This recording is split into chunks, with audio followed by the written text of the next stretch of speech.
System errors causing the ekc3220.dll crashes in Eye-Kon? I'm Sophie Chen, a senior Windows support engineer. Let's troubleshoot the gap and automate the repair. Get the professional ekc3220 fix you need by accessing the utility linked in the description. This is the ekc3220, a 32-bit specialized driver module for Eye-Kon and Kiosk hardware. It manages the unmanaged serial to USB handshakes for specialized credit card readers and thermal printers in kiosk environments. Understanding the file's role is a great start. Now let's look at replacing it. The ekc3220.dll module is a localized part of the Eye-Kon integration, and you should reinstall the specific application that is failing to launch to ensure this internal library is correctly restored. In cases where the official installer remains ineffective, we must escalate to a manual review of your system's active runtime state. A simple restart can resolve file-in-use errors that mimic a missing ekc3220 message.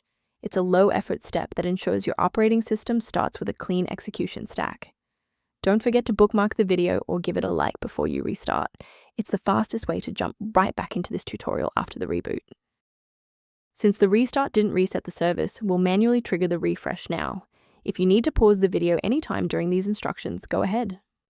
To resolve deep-seated driver errors, you should perform a clean install by first wiping your system with Display Driver Uninstaller and then running the latest GPU setup.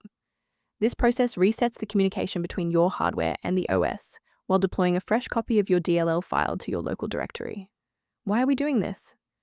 Well, a basic driver reinstall rarely clears the persistent file conflicts that cause these errors, so a total wipe is necessary to re-establish system stability. A quick professional note on security: sourcing components correctly is just as important as the fix itself. Keep in mind that ekc3220.dll must be properly registered with the Windows registry. Simply dragging and dropping the file into a folder rarely fixes the root cause of the error. To reduce technical overhead while maintaining high security, here is a professional method for managing system-level file health. The optimization resource linked in the description provides background information on synchronizing ekc3220. If this diagnostic guide saved you time launching ekc3220 today, please show your support by liking the video and subscribing for more expert-level troubleshooting.